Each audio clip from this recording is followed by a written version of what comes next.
Hey guys, welcome back to another quick and very interesting tutorial.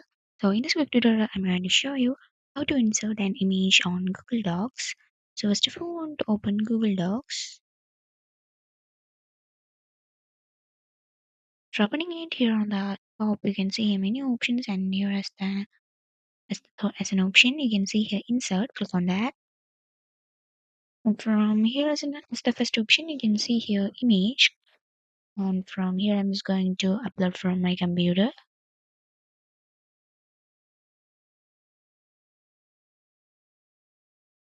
After selecting the image, click on open.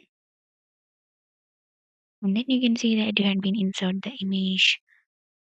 So this is how we can insert an image on Google Docs. So that's it for this tutorial. I hope this video will be helpful for you. Make sure to hit the like button and subscribe button for more such quick and very interesting tutorials. See you in the next one. Take care.